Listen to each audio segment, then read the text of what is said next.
Welcome back to Bass Capital Radio Podcast. I'm your host, Lara Wallace, and today I'm super excited for a very unique, as you can see, episode. I have Breanna and Hannah here with me, who are both living history actors. And I asked them beforehand, was it actresses or actors? But actors works. And they both have attended a finishing school. So we're going to talk about both of those things. But thanks for joining me. Thank you for having us. Yes, I feel, looking at both of you, that I have to sit up like you guys do. Before we started recording, you were telling me that like you can't physically bend because of what you got on. Yes, right? yes, we have corsets to keep you nice and poised. Yeah, I can understand the benefits of them now that I'm looking at your posture over here. So, again, thank you so much for having me. I want to start with talking about, so you and I went to school together. Yes. We're not going to age ourselves. And Hannah, how old are you? I just turned 16. Right. And I have never seen a more regal 16-year-old. Like, you look stunning. I love that whole Thank you. outfit. I was trying to think about which would make sense to talk about first. You have to, it's just like by proxy, talk about how you got to Putnam County. That's Yes. just the rule. So I'm going to let you go first. All and right. then we know that your mom is how you got to Putnam County, right? I was raised here in Palatka, but I'm actually originally from Casper, Wyoming. My mother is from Stark, and my dad is from St. Augustine. So when Mom and I moved back to back to Florida, people told her Palatka was a wonderful place to raise children. So that's where we came. We lived here for a couple of years, and then we moved out to Elkton and lived next door to my father's grandparents. Lived there for a few years, and my dad said, let's house hunt. And he said, keep it on the east side of the river because I travel to Jacksonville and I don't want to have to travel through Palatka. So Mom kept it right there at the edge of East Palatka or right there at the bridge, and we've been there ever since. So we've been there for about 30 years. So that's how I came to Palatka, and like you said, Hannah is my daughter, so that's how she came to Palatka. And you I say recently, I don't know how long it's been now, but you purchased your own historic home, correct? Yes, it's our And second historical home that we've refinished. that's incredible. My mother and a friend of ours did the work, and I owe it all to them because they are just amazing at the way that they can refinish homes. Is there anything your mom doesn't do? No, she's amazing at everything. So I asked that because her mom has made some of these dresses, and you've made Yes. some of these dresses, which are very intricate. I mean, absolutely incredible. Do you want to make the dresses? Do you want to learn how to do it? Now Are you she- going to leave it to Mom? Now she did. I leave it up to Mom. I No, I'll leave respect it- that. She did help. Totally. She did help with one of the ball gowns. You helped with Violet's ball Mhm. gown, so she does help out with them. Yeah, I've tried to sew. I can hand sew. It doesn't look pretty, but the front of it will look great, but the back of it is just that tangled mess. It's not for me. So kudos to, I mean, there's so much to your outfits, Yes. especially the one that you have on, Hannah. I mean, there's little accents with the ribbon and the sleeves. I mean, literally every part of this was handmade. Yes. Yes, all of it's handmade. Wow. The skirt that I have on is one of my originals from when I attended the school 24 years ago, and Hannah's wearing one of her newer ones that was made last year for her to attend. Before we get into more detail, because I'm going to go on a whole tangent about the whole outfits, and because I'd love to know what is comprised of it, but how did you get into reenactment? It started when my mother read an article in Southern Living Mhm. many years ago, and she said, oh, there's a girls' school in Columbia, Tennessee where they do living history. I think that would be fun for you to attend. And her aspect was it's a finishing school. You'll be able to learn some manners, so on. And so she signed me up. I was on the waiting list for 6 years. And when it got to the time of going, she started working very hard on my dresses. And I had 6 different dresses that I took with me in a huge suitcase. And You went prepared. I went prepared. I went very prepared. And we flew up there, and I just fell in love. As soon as I walked out on the front steps with these other ladies from across the country, I just fell in love with history. I didn't grow up liking history, but Mhm. it somehow just living in it really pulls you in and wants you to be a part of it. Can you explain finishing school for Mhm. those who don't quite understand what that is? The finishing school that I attended was called the Anthony. It actually was a school in Columbia, Tennessee for young ladies. It was a private school and it was not directly related to any religion base. Okay. So they pulled from that and they teach young ladies of the day what you would have learned, such as needlework, penmanship. When I attended, I learned French. We actually had a French class. We had painting. I know we had painting class. There was singing.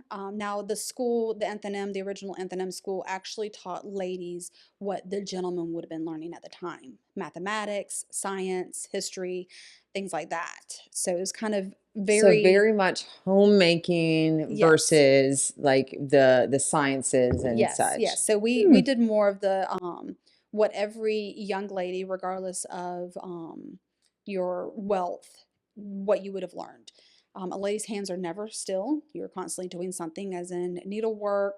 You're either penmanship. You're writing letters to somebody. You were painting. So you're constantly doing something with your hands because ladies' hands are never idle. Can I pause for anybody who knows me? I'm a busybody, like Yes. hardcore. I am just of the days of old, then that my hands are never still. I'm never still. So that makes me feel better that There you you say go. that. So, um, you learned all of these type of things. Yes. And from what period was that? This is 1861, so it was Okay. right before the Civil War began. They do start when Tennessee secedes, so that's when this time period is kind of goes into effect. And I fell in love with the dresses. I mean, I just love that period. I love What's not to love? 1861. It Hannah's is killing. I mean, I love yours, and I know that each of these dresses has their own story. But I'm just so infatuated by like how it. But oh, it's gorgeous, absolutely gorgeous. Um, and your mom made Hannah's, is that My correct? mother made Hannah's, Yeah, and several of them actually. She made all of them. I mean, I helped a little bit here and there, but she made the majority of them. Yes. but you've made some I as have made well. some since So then, yes. we're gonna have to come back. You're gonna have to show us all of your dresses. In the school, how many other girls were with you? There were about 20 in my class. I attended for 2 years, and Hannah had 18 in each of her classes, and she attended for 2 years. Mm-mm. Now I'm No. No, this year I had 19. Oh, 19. I'm so okay. Okay, she got this, mom. She got so I want to understand. You said it's a private school. It was a private school back in the Anthem started in 1830s, and it continued up until the early 1900s. But our school is for the 1861 period. And when you say, I guess when I'm thinking of a private school, a finishing school is not so much like you're learning, you're doing education and then having this It, finishing course. It's literally just the finishing it's part. just the finishing part, Okay. yes. Now like the Anthem would have been for like a boarding school. Okay. So that would have been their type of finishing school, but theirs was more like college, I guess, based boarding school type, to where we go and we learn more of the finishing stuff of what every lady would have learned or been taught during that time. And that's where your love of reenactment Yes. started. Well, then let's keep talking about the finishing school. So you've also attended finishing school, correct? Mhm. And 2 years. We were talking a little bit. I had to like quell my curiosity because this has just been something I've always really been interested in because of the dresses. I think I could see why that would hook you. They're so ornate, and it really does represent a different time. Like I'm sure you guys walked here, right? Yes, we did. Craziness. Only 2 blocks, but yes, we And walked. two blocks in these dresses is enough. I mean, they're very full coverage Yes. in the Florida heat, and it is not cool this morning by any means. Mm-mm. So kudos to you for that. But that's what people would have worn Yes. out and about, hmm correct? Um, how was your experience in finishing school? Did you like it as much as mom did? Yes. Well, I was a little hesitant going my first year, but it was really enjoyable that I wanted to go a second year and hopefully a third year. And a third year is kind of special, right? Mm-hmm. Tell me about a third year, why it would be different. Yes, so you are welcome back to go a second year, but a third year is only for specific girls, like I guess you could say the top of the top girls. Hmm. So even going a third year is a very slim chance, but you would have to be on the waiting list. So it would actually the first girls would go first. Those are the Hmm. top picks. Then the second years, and then the third years on top of that. So. Do you have a different role if you come back in the third year? Well, it's basically like the second year girls. So this year when I went with the to the girls' school, the third years were with us since there was only two girls. Hmm. And basically it's the same thing as the second years, but they're setting an example since Okay. they are third years to the second girls and the first years as well. So somewhat like peer leaders, Mhm. like if anybody knows what they're doing, the third year's got to know what they're doing.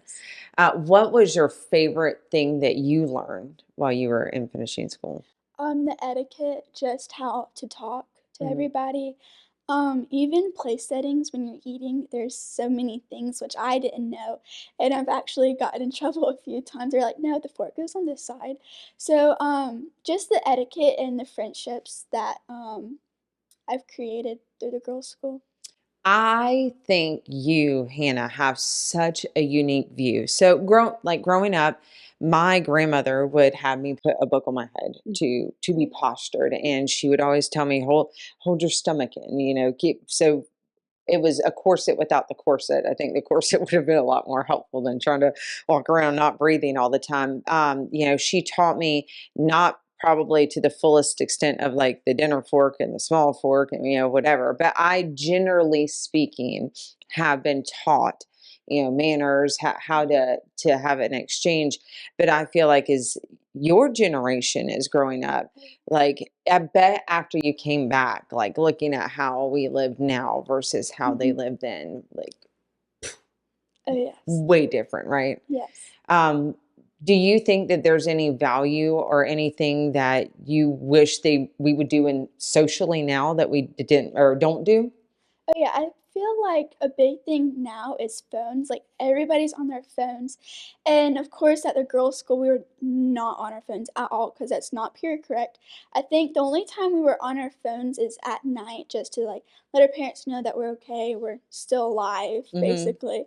But I definitely think that people now don't talk, like, I mean, we just don't talk, we don't get to know each other, we're always on our phones looking at social media or we're on Snapchat or something like Mhm. that, and I believe that my generation now, we definitely need to set that aside and maybe get to know more people and get to know them further than just be like, "Oh, yeah, her name's this, and she does this," and that type of thing, Right, so whatever you see on their social oh, media yeah. page. Mhm. There are so many interviews that I do to that Mhm. point where it is somebody who grew up not definitely not in the 1860s, right? But somebody who grew up in even 1960, 70, who says that. I mean, you and I grew up in an Mhm. era where cell phones, at least for me, were not a thing till I didn't have my first cell phone until I was 18, 19. Yes. The beepers were the thing in high school.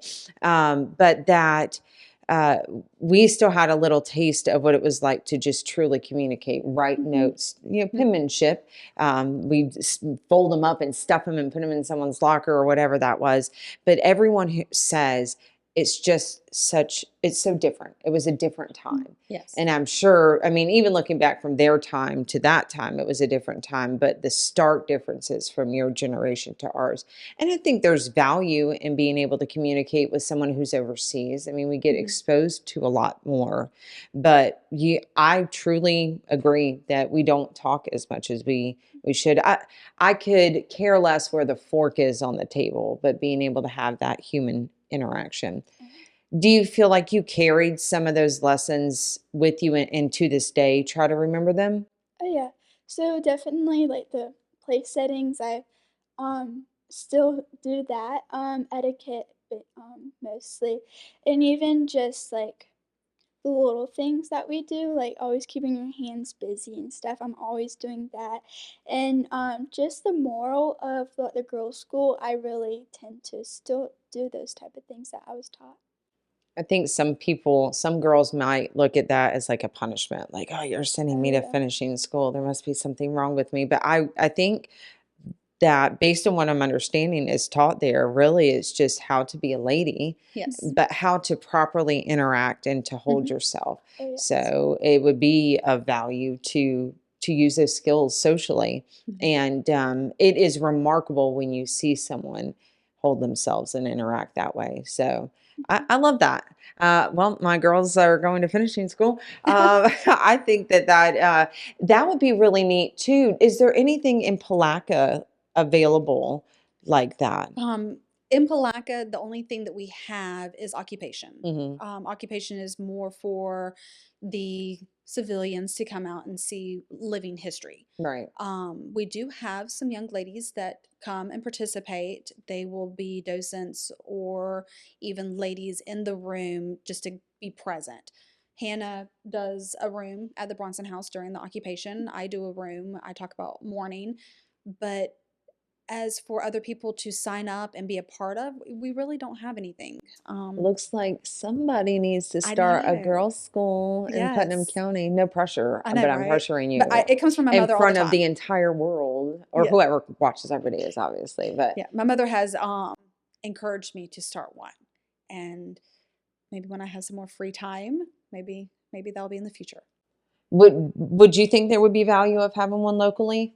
Oh, definitely. I mean, really, I think the reenactments are super cool. And again, we'll talk more about that shortly. But to have just, even if you attend just to see what it was like, I mean, to understand how truly privileged we are, but sometimes privilege isn't always a positive thing. And it does impact our world in a way that we may not even not fully understand. I think probably your peers may not be able to relate to the perspective that you've been able to get. Mhm. Now, how many years did you attend the I finishing school? attended 2 years, so it would have been my sophomore and junior year of high school. So I was class of J and K, Hmm. and Hannah is the class of A. A, E, and AF. So that's how many years difference. How cool. Do you feel like Mhm. it brought you guys closer together? I think think so. so. It's always good to like kind of like she'll say something like, "Oh no, that's not right." So I love definitely to kind of like that. nitpick certain things and have similarities. So Yeah, Yeah. It's I love that. it's nice to have your children walk in your footsteps, but not quite in the same path. Going to Palatka High. Hmm. Now my daughter is going to Palatka High. It kind of has this symbolic kind of. It just makes you feel special. And then for her to attend this girls' school, the same girls' school that I attended, and to be able to wear several of my dresses that I had is just very heartwarming. Oh, I can imagine. Oh, okay. Yeah. Get it together, Lara. Um, did the school, I think I was asking you about this in previous conversation. Did they always, like from 1860, right? 61? Yeah, Was that 1861 is the 1861? yeah. Did they continue doing the finishing courses? Because at some point that became antiquated. Yeah. So the anthem that they're based off of was from the 1830s up until the early 1900s. Mhm. They were the boarding school type. Now, the anthem that I attended was more of the finishing type. Right. And they started it in, I believe, in 1999, or The maybe the 1990s. Right. 1990s. And they have been doing it for, I want to say 36 years. They did have a pause during COVID Hmm. that they did not do it, but they have stuck to the same values that they started with until now. Um, and still the same teachers as I had, Hannah has, Wow. That's which is amazing. very neat. And I shared a photo with you Hmm. of me and the headmaster during during my days, and her and the headmaster in the same dress, and we showed it to him, and he looked at it. He goes, "Oh wow, I had hair." So it's fun to be able to look back and to see that. But yeah, they've kept to the same values. They've kept to the like I said, the same teachers. They do singing. Hannah got the honor of this year having the same or the same music teacher that I had when I attended. So Aw, that was pretty that is neat. pretty special. I wonder what, and maybe you know, what made them decide, like, let's start this. I don't know what made them decide that, but I'm so happy that they did. Yeah, I mean, I really you go you like you can go to downtown like St. Augustine or Putnam County really has a ton of history, and Yes. there's reenactments and things that you can experience that, but to actually go through a school to be in it, like really Mhm. immersed in it. Uh, how long was it?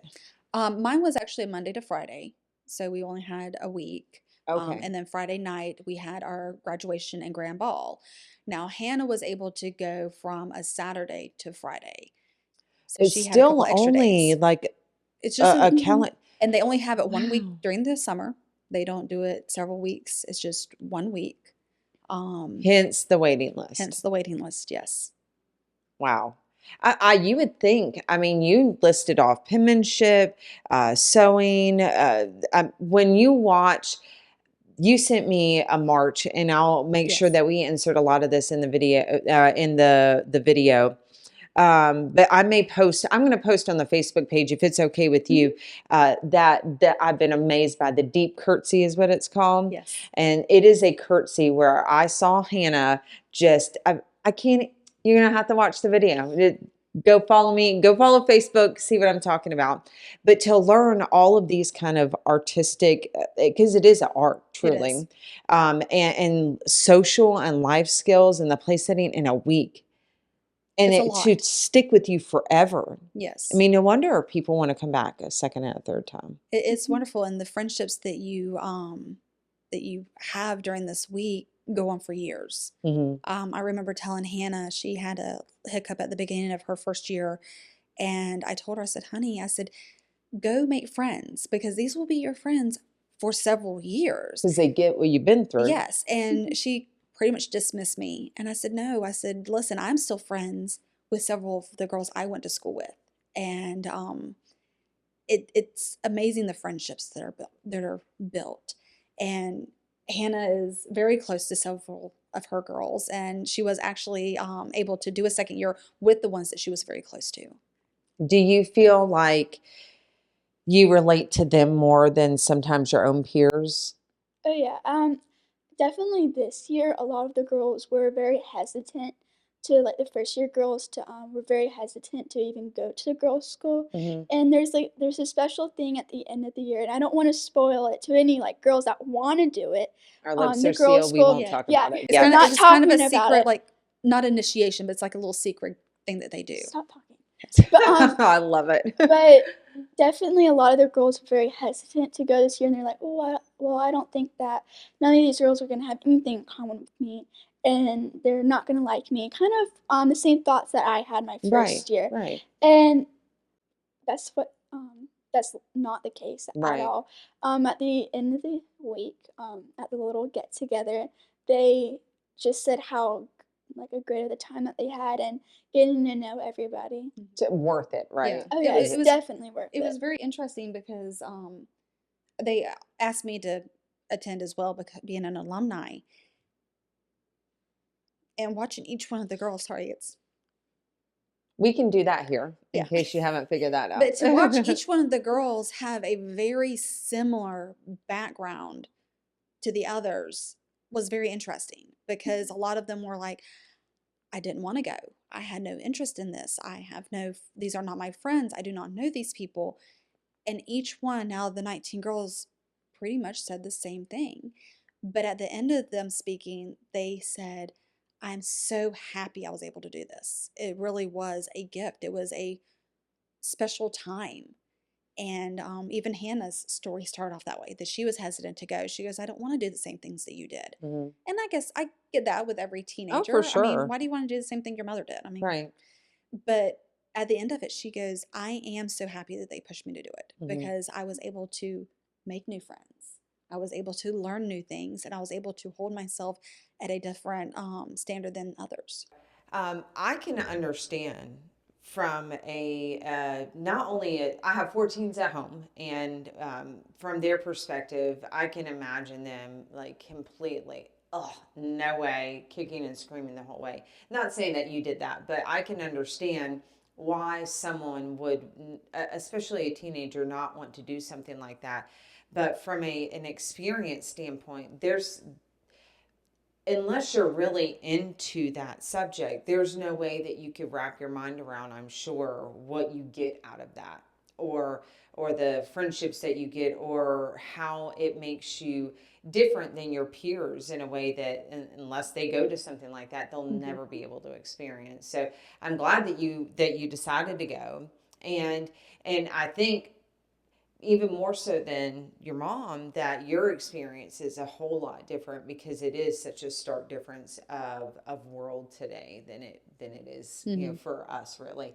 And even for us, like, we still couldn't imagine going in. And I mean, I think they still had home ec when we were in high school. I remember doing home 'Cause ec I in killed a middle baby school. egg. I did home ec in middle school, Maybe it was middle or high school. Either way, I but I killed don't the remember baby egg. doing it in high school. But I probably skipped that class. Oh, no, I think I might have. I think it was, doesn't matter. There was still home ec at that Yes, point. there was still So, home right, ec back then. Right, My child has never done home ec. right.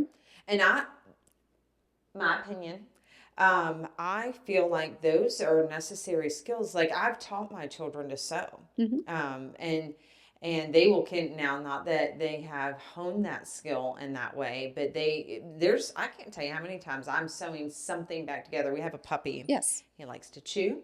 And so I just literally the other night was sewing a hand back onto a stuffed animal and a spot on the blanket. Or being able to write in cursive. Had to teach them that. Like, that isn't taught in school. It's not taught. Hannah was able to learn cursive in elementary school, so she has that.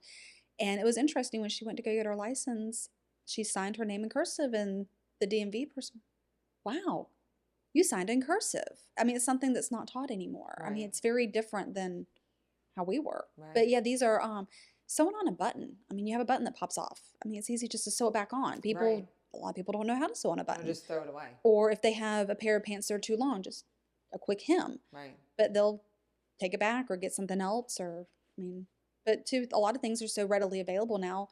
Why do you need to know how to sew? But it's nice to have that. Oh yeah, I've stitched I don't know how many things. Though this morning as I was running out the door, I could not stitch that fix. But have you used any of those skills in your everyday life? Oh, yes. That's awesome. Well, look, I want to see real quick, because you have, and maybe I'll take a picture of it, but that's part of what we want to keep hush. Never mind. We're going to move on. So let's talk about reenactment. Okay. We don't want to spoil anything, and that was something very special that they showed us. But if you're interested in the finishing school, and I hope that they continue it for a long time, because you were showing me of where all the ladies were from. A lot of them were local to Tennessee, which is where the school was.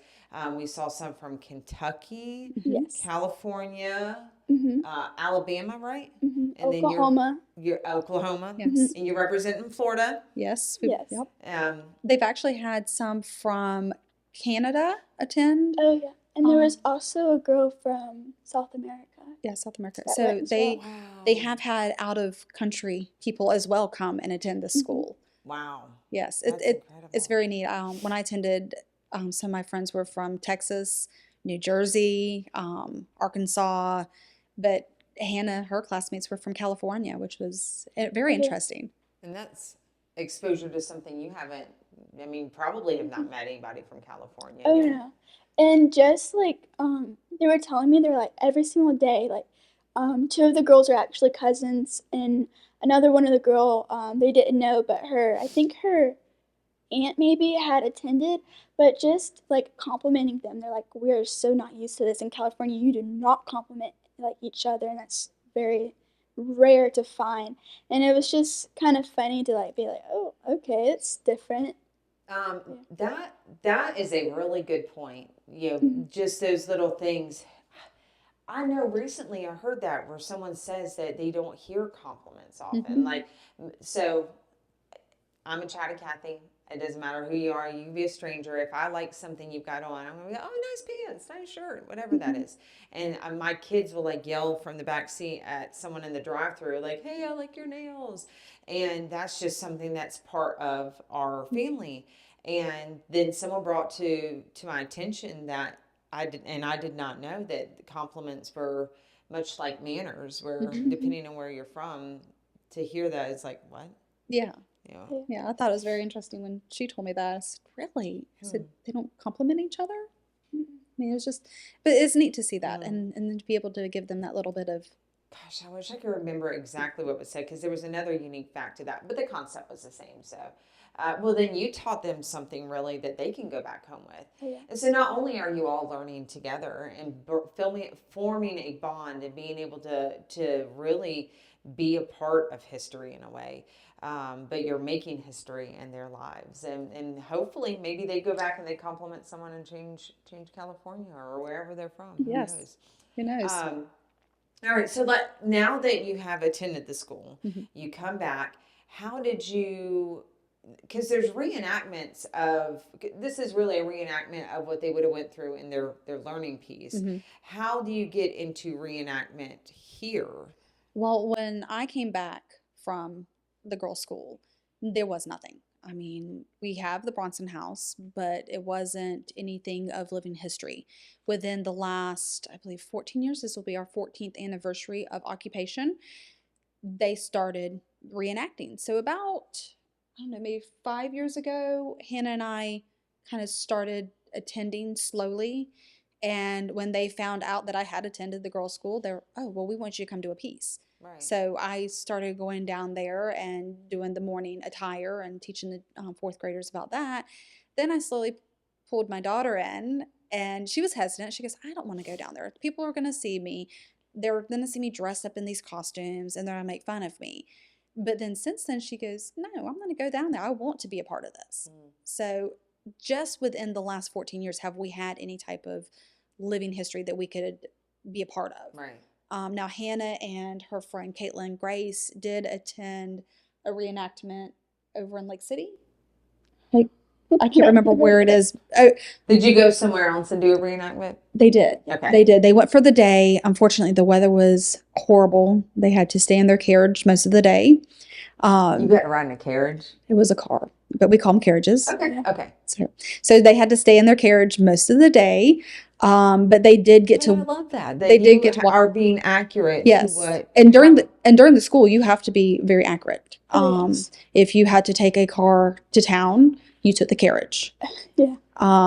If you needed to use a ballpoint pen because they were not invented yet, it was a French invention. Even your phones are called pigeons. My Pigeons. carrier pigeons talking. Yes.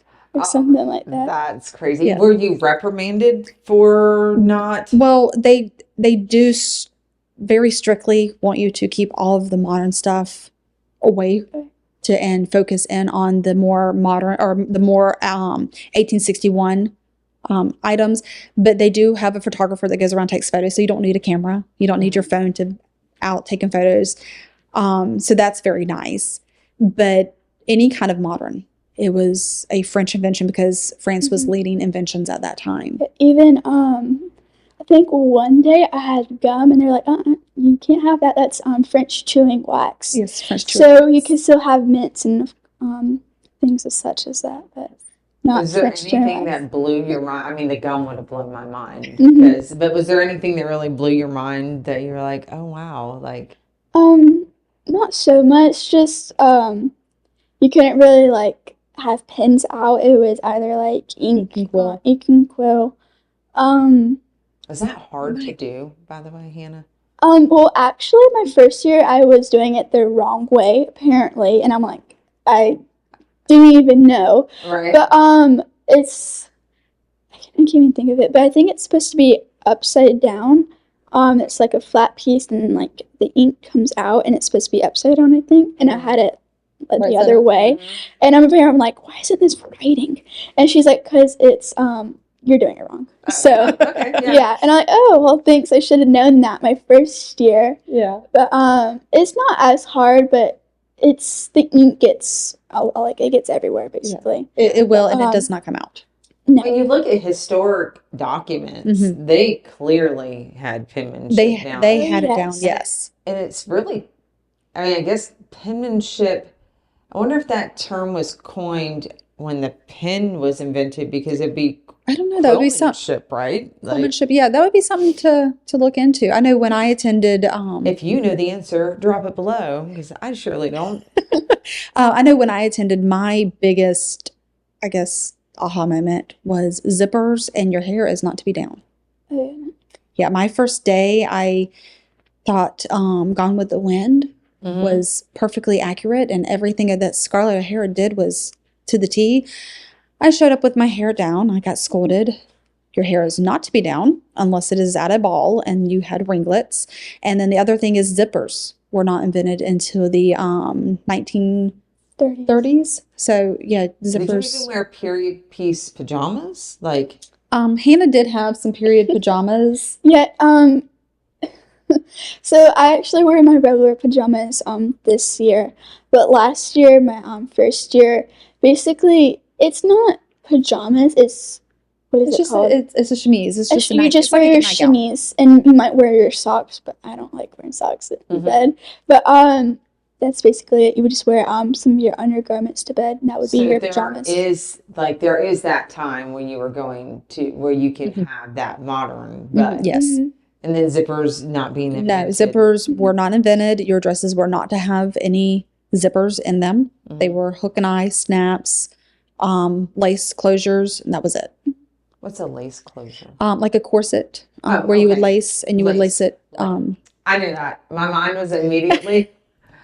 Just kidding, y'all. My mind was immediately thinking about the lace on Yes, your cuff. So. no, but yeah, buttons. But yeah, no zippers, Huh. no zippers, which was very interesting because That's if a you, French invention. yes, a French invention. If you think about it, almost every article of clothing that we have has a zipper in it. Yeah. So for closures, a lot of hook and eyes. Anyway, sorry, I got down that rabbit hole for a minute. There are other, like as you're talking about historical reenactments, right? Are there other type of reenactors? Like you are ladies, would you be of upper class for the time? Yes, we would be considered more upper class. During the occupation, we do have a wide variety of different attendees. We have ladies that come and set up tents, and those would be more of not lower class, but they would be the ones that would be traveling with the regiments. Right. We do have soldiers that come and attend. This year, I believe we'll have, we do normally have one Confederate soldier to represent the Confederacy. And then we have a large Union troop that come and occupy the grounds. And we have sergeants and colonels, and we have a firing range. We actually have the gentlemen come with their cannons, and they are the firing squad, and which is very interesting. And then inside the house we have our docents, which are either, I mean, the ages range. I mean, you have Nicole and myself, which are some of the older ladies. We do have some of the other board members of the historical society. Nicole, you said that. Yeah, of the historical society that come and also are doing their different presentations. Hannah and some of the other younger ladies are doing their rooms and telling the students about different things inside the room. I want to say now Rachel, her little sister attends, and she's young. I think she's 10. Maybe 10, but they're That's out. cool that you have. And we do have the all younger, ages. and they're outside in the with the tents and set up in like the Fact Town area. So we have a wide variety of different people that come and portray the occupation. And if you want to come, we have plenty of dresses. Between Hannah and I, we have plenty of dresses. Before this is over, I am going to get into a dress, just so y'all know. Yes. So you can come and be a part of it with us. On Saturday and Sunday, we have where we go out and we promenade around the grounds. And if you would like to come and join us, by all means, please come. Well, I do want to ask what time of year that is. It is the last weekend of September. See, okay, cool weather. Great. It's a little bit. I had a motive asking for that. It is a little bit cooler. So Friday we have our fourth graders come and we show them everything that's there at the house, and they go out into the grounds and learn about the different areas there. We have a doctor on site that tells them about the amputations that happen because, I mean, if you had a bullet wound, your best bet to survive was to be amputated. I mean, an arm, leg. We also have other gentlemen out there, like we had the firing squad. We have other people that set up actual houses with their tents to kind of see what it would look like as if they were living on the grounds.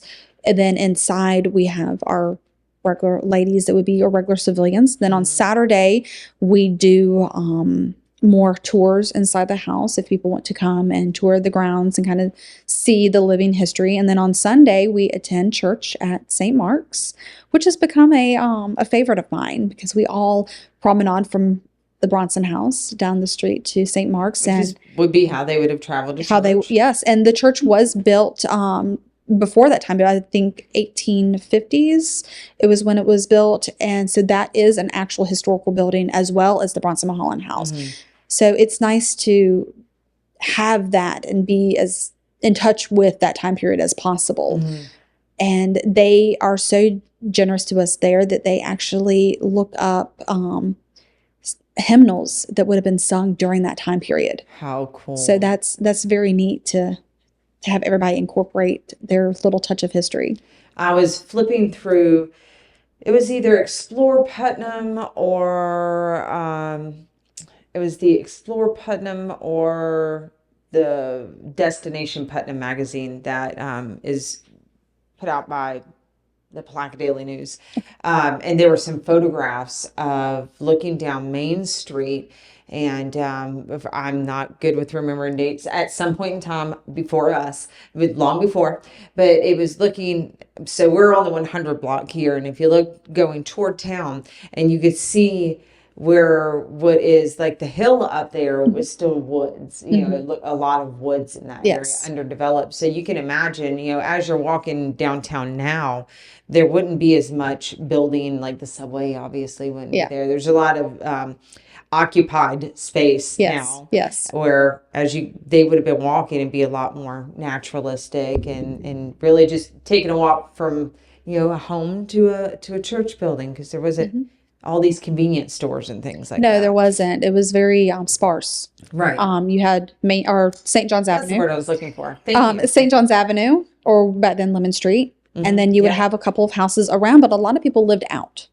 I mean, especially if you had a business, you lived out on your land and you would only come to town to do business. Right. And that would be a long trip. That's how I felt every time I lived in South Putnam and traveled to Palatka. It was a trip. It was a trip. You don't want to go over that bridge. Yes, exactly. Now, I'm sure for you it must be very, I don't want to say exciting, but somewhat comforting to have somebody else your age in town who is in that period. They're called period pieces, right? Is that what we would call them? Yes. Okay. Do you ever just like wish that you could wear that all the time, or is it a lot? Because they are stunning. Like seriously. It is a lot. You can get really hot. But just, I don't know, I just love the detail and the work that is put into these dresses, to where I kind of am upset that I only wear them like maybe twice a year. And I'm like, all this work and just for 2 times? Yeah. But it is a lot of work, and it can get... When mom starts finishing school here in Putnam County, then you can wear way more, right? Yes. Yeah. Yes. Let's pause before, because there's some pieces of reenactment that I'm sure exist that we haven't talked about. But while we're talking about the reenacting part, so in reenacting, you're embodying that period. Are there rules that you have to follow when you're doing a reenactment? Okay. Yeah, there's a lot of rules. We are not as strict to our rules, especially with occupation, but there are a lot of places that are very strict. I know going to the girls' school, they were very strict on your appearance, how your outfits were made, how they were put together, what items you would bring with you, what accessories you would bring with you. But if you go to some of the other larger, especially battles, there are a lot of rules that come along with those type of events. I know when Hannah went and attended the one over in Lake Butler, that it was very strict. They couldn't go to certain areas because they were like the civilian people. But for our occupation, we're not as strict. But we do try to hold on to as much historical facts as possible and try to keep it as authentic as possible. We do try to stay in our character. With mourning, you wouldn't smile, and I know I have smiled quite a bit today, but you would be very somber. You would not. So mourning being as somebody has passed. Yes, somebody has passed. Yes, maybe somebody. A close Yes, a close relative.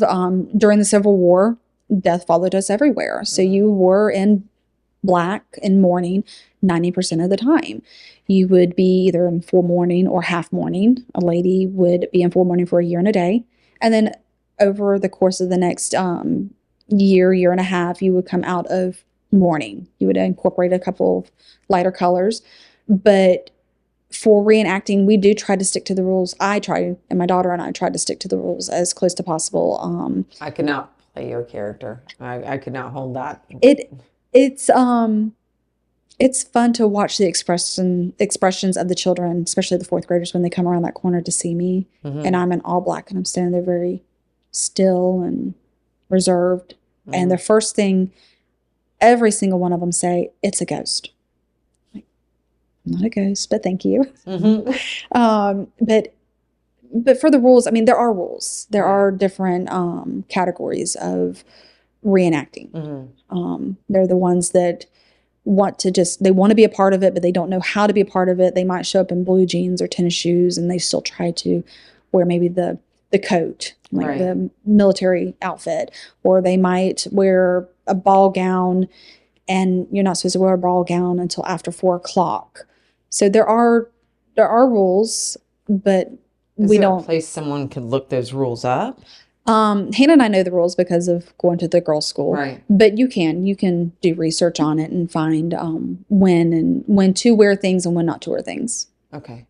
Well, we're going to do some Google work before I let you guys loose on this and see if I can find some links to leave below. Now, what type of piece do you have on? I have like an everyday wear. An everyday wear. That's crazy. So the mourning makes sense. You're in black. Even your jewelry, the base of that is black. Is there any symbolism with the specific piece that you have? So not this, but you will be wearing jet. Jet is a solid black stone that you would wear as a solid black piece. A lot of times, the person that was mourning a loved one would have hair. They would take the hair and they would braid it or weave it into a necklace, a bracelet. In the Bronson house, we have a example of a mourning wreath where they've taken the hair and actually made a wreath out of it.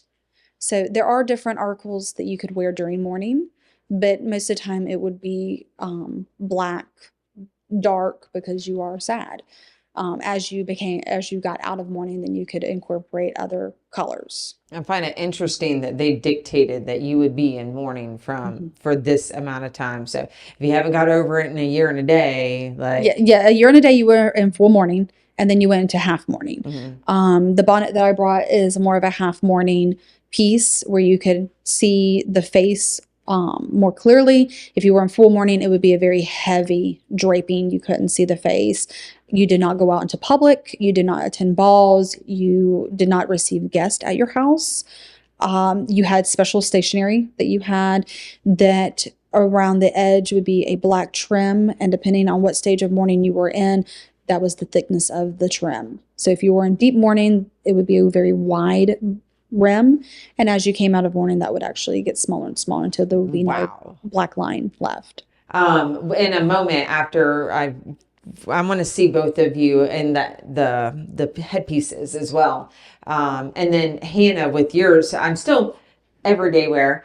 And you both, I see, have a fan, right? Yes. Which makes sense. That's how you would keep yourself cool. We have fans. And then you have a timepiece on Actually, yours? it is not a timepiece.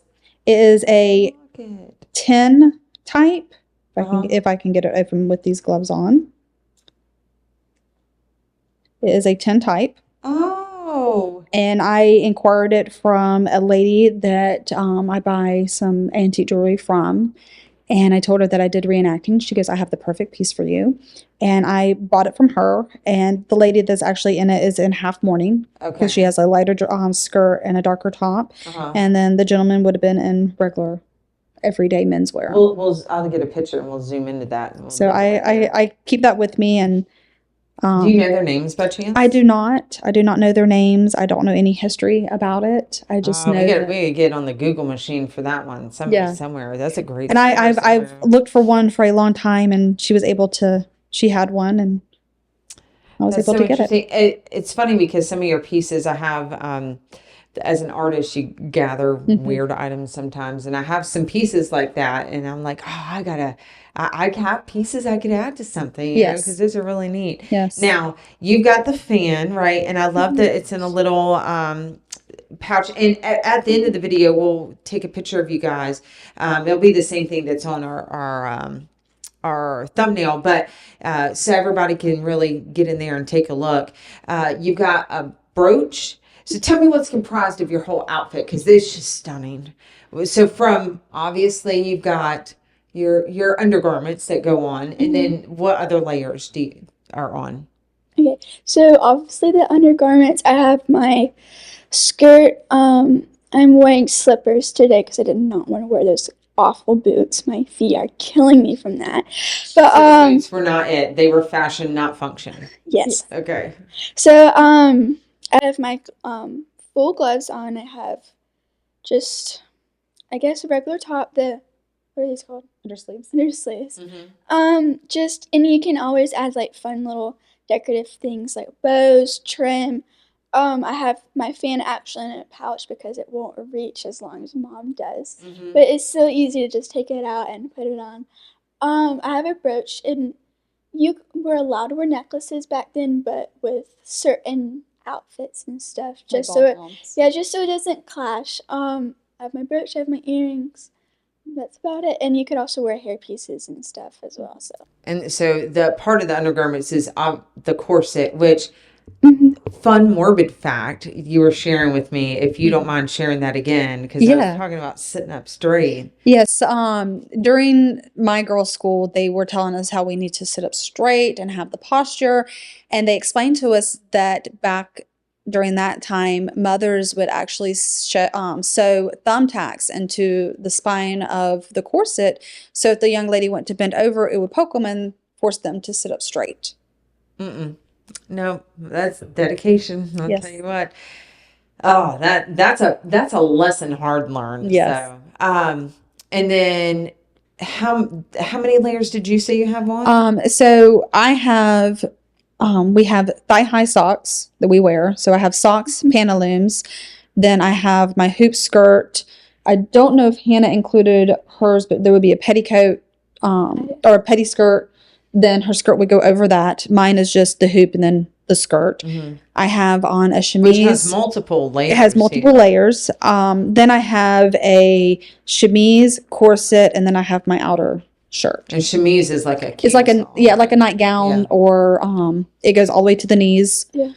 But it's like a nightgown, or an undershirt or chemise, Right. or a, just something that the corset's not righted against your skin. Right. And the more layers, and I tried to explain it to Hannah when she first went to the school in Columbia, Tennessee, that's just south of Nashville. It's warm during the summer. In July, it's warm. I told her, I said, listen, I know it sounds weird, but the more layers you have on, the cooler you will be. And make sure you have a piece of cotton, either your chemise or a shirt or something between you and your corset to give you extra breathing room. And when she came back, she goes, you were right. The more layers I had on, the cooler I was. Huh. I want to know the science behind that, because I feel like I would just be smothered in that, and hot. I think that as you were talking, I just had this vision of being in an airport one time and seeing a gal with her undergarments, which were not much to them, unlike the undergarments of the time, and then a fishnet dress, and that was her outfit. And just thinking how we went how we got from this to that like, socially is just like mind blowing. But that does bring me to my next part or question as far as reenactment. So in reenacting, I'm sure like for fourth graders, we wouldn't necessarily expose them to that, but there were ladies of the night. There were. And so are there places where those reenactments happen, or? We try not to go to those. I'm sure there probably are. Okay. But you would not wear heavy makeup, because if you wore heavy makeup, red lipstick, a red dress, that was inviting the a come hither. Yes, a come hither. Things that would not be appropriate. But those would be the ladies of the night. They would be and they would never be in day dresses. They would be in their undergarments. But yeah, we try to stay away from red. We try to stay away from heavy makeup. Hannah's giggling because I have a red ball gown. I was looking at the photos. I'm glad you said it, not me. I was going to just push it was a Christmas ball, and I wanted to wear red, and I knew I was going against all means, and I just wanted a red Christmas ball. Well, I know it was stunning, but as you look at some, and I'll try to include some of these photos at the end, just as we're talking, I'll lay them in over, but I saw a lot of white with some like baby blue or like real pastel colors, like a blue color. And you have to think like synthetics weren't a thing at the time. So, wool, cotton, I guess natural blends. Natural blends, yeah. And there was a couple of other dresses I saw in the background. Obviously, your morning dress. I don't think I saw that one. That was absolutely breathtaking. But then I saw your red one. And like almost inherently, I knew that's not a child's dress. Yes. That's not a dress that you would wear to something. That is I'm getting me a man's tonight kind of dress. And then when you said that, I felt really reaffirmed. But it is, I wonder what the representation was of red, because you said, was it maroon that you had a dress, or a burgundy? Burgundy. Yes. One of her friends we did a ball gown for, and it was a burgundy dress. Right. Because she first told us, I want a red. I'm going, let's not do red. I mean, I know it's a Christmas ball, but let's not do red. Let's try to keep it maybe a little more subdued. So she went with red light district. So I wonder what the symbol. I don't know. Maybe it just red catches the eye better and kind of lures you in. Okay. Yeah. Well, we gingers don't wear red. I mean, this is as red as I get. So that dress still is absolutely breathtaking. It is a beautiful dress. It is a beautiful dress. Now you said people could come and be a part of that. Yes. Is that something that what group is it that puts this on? It sounds like it's a conglomeration. Yeah, groups. Well, for the Occupation of Palatka, it is the Historical Society. We put it on every year at the end of September, and it portrays when the Union troops came to Palatka and occupied the city, and when they occupied the Bronson Mulholland House. So we do invite people to come and be a part of it. We try to get people to be a part of history. My whole thing is, if you don't learn your history, you're doomed to repeat it. So we welcome everybody to come and to learn and to be a part of it. And once you put on a dress, you're immersed in this era that you didn't think you could be a part of. Right. So everybody loves it. When they come, I know, like I said before, there's a lot of younger children we have now that come, and when they put it on, they're going, oh, this is pretty cool. Yeah. I mean, it's interesting. And I know on the way here, Hannah was upset that we did not bring the carriage, that we walked. I don't blame you, girl. And her first thing was, I really hope nobody sees me. And I said, you don't have friends who are interested in it? No. That's wild to me. No. Bridgerton, and I'm not suggesting it. That seems to be an 18 plus show. So parents, if you're watching this, if your teen's watching Bridgerton, just go read the captions on it or whatever. But it is a very popular show, and it's very, I don't know what time it's set in, but it seems to be very similar.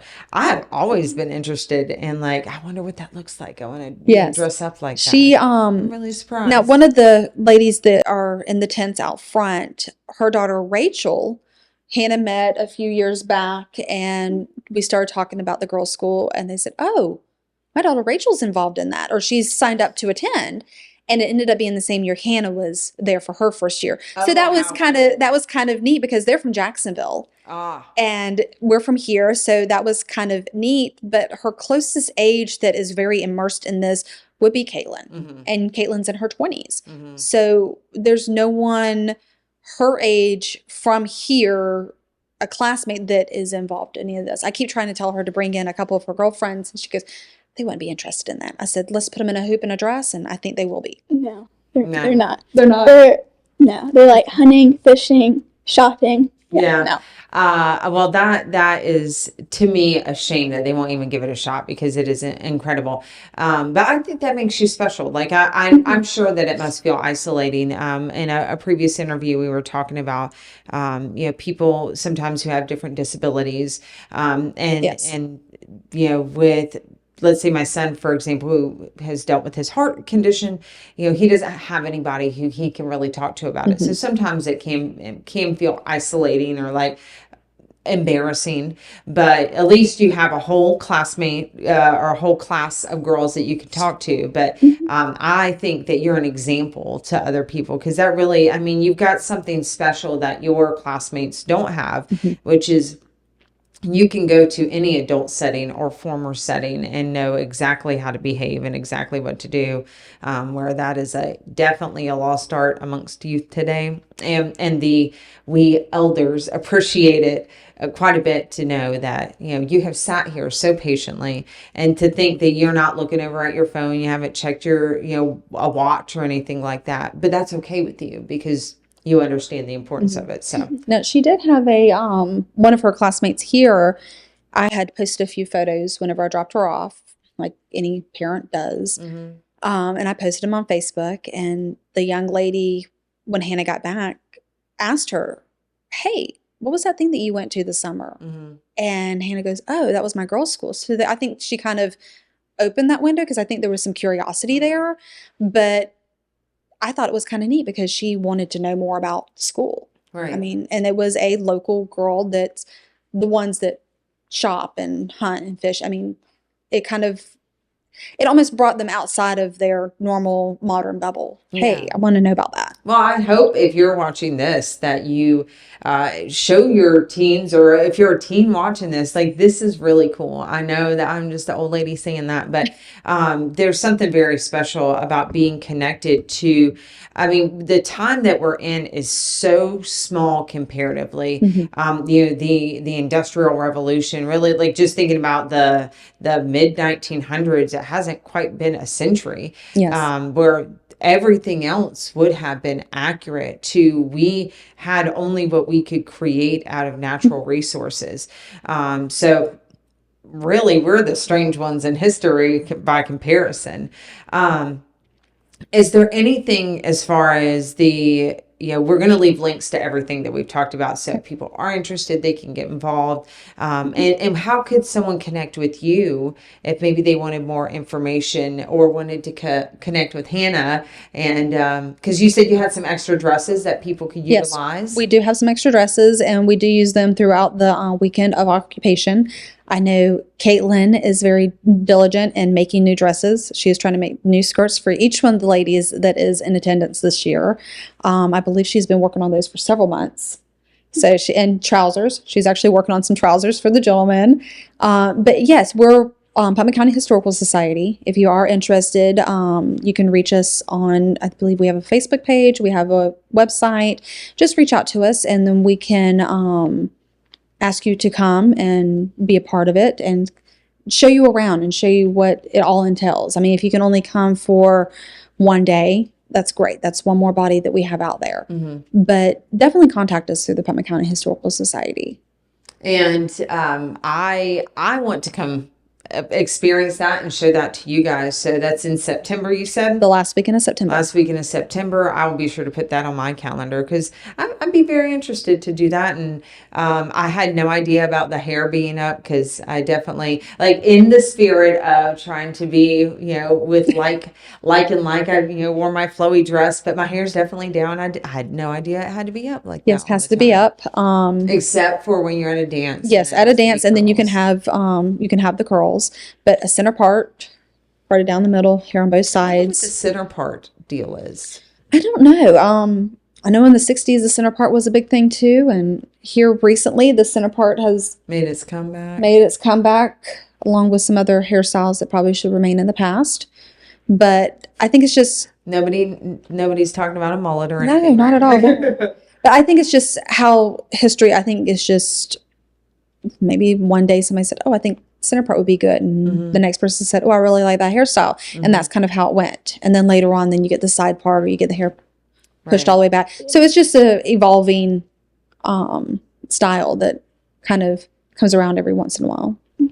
And if there are any of your peers who are watching this, like, first of all, I think it's amazing that you came out and shared that experience because I think you're right. People spend so much time behind a screen and you're really immersed in actual living. And is there anything that you would share with them that your like favorite part or most encouraging thing if someone was interested in doing this? Oh yeah, definitely go for it.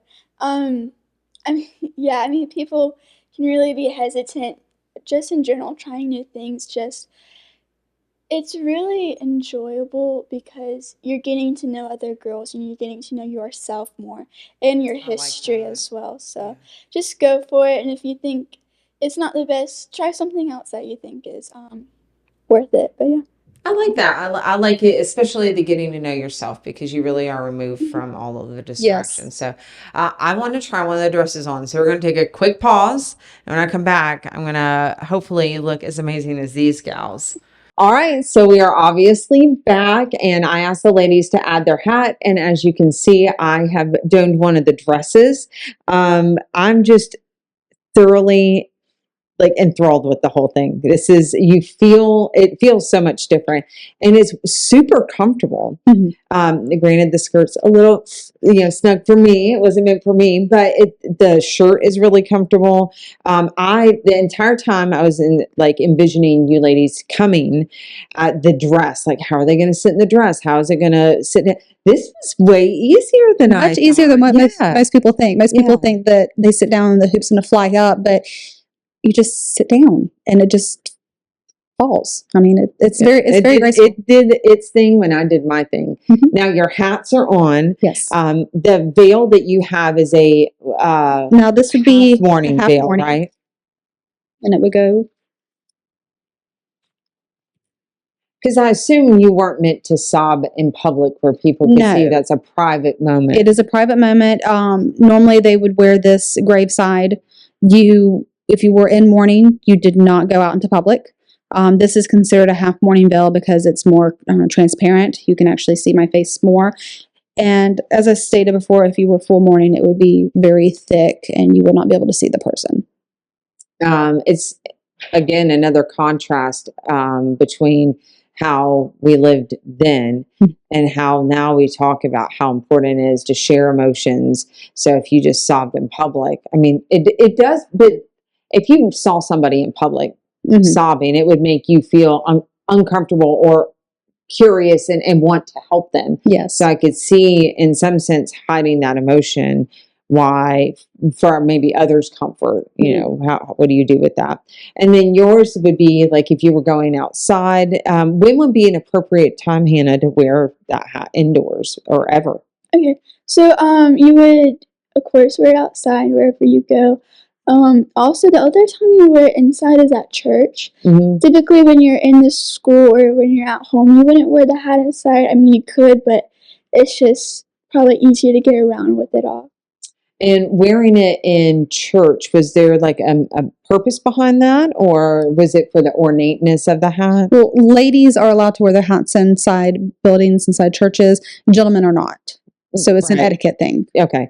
I think it's some of the things that we have brought with us over time such as the black at the funeral, the gentlemen taking their hats off, not to be worn inside. Yeah, I'm glad we don't smoke inside Yes. anymore. That's one that's a positive. But there are a lot of things that I think we could really learn. To your point, learn from history. And there's some things I would like for us to bring back, such as not having our phones on us as much. I know that we're watching a podcast, and I do think that adds value to our society, education, but just the art of connecting but the etiquette and all that. So, well, I have thoroughly enjoyed this. I want to try on all the dresses now because it's a whole different feeling that you have. It is. It just puts you in a mindset that's just, I don't know, you have this poise about you now that Mhm.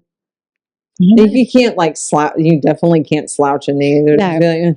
No, they're not a leisure outfit. No. They are a very poise. You have your posture, you have to sit up straight, you have to carry yourself differently. It's not something you just go home and lay on the couch in. No. Yeah, no, not at all. And I'm sure there's a lot of pressures to that. There's a balance to everything as we learn in life. But I have enjoyed so much. You guys have taught me a ton. I appreciate all that you've contributed, Hannah, and I just thank you for bringing this period to in a visual way to us. So if you're interested in anything that we've talked about, if you're interested in joining, if you want to come put on one of these fabulous dresses or be part of the reenactment, or if you just want to learn more, we'll leave links below so you can get in contact with the Historical Society. We'll also leave a link to the Girls Finishing School. Yes. So I would assume still has a wait list. Yes. But thank you guys so much for joining us, and we'll see you on the next episode. Yes. And thank you for having us. Absolutely. Yes, thank you. Absolutely.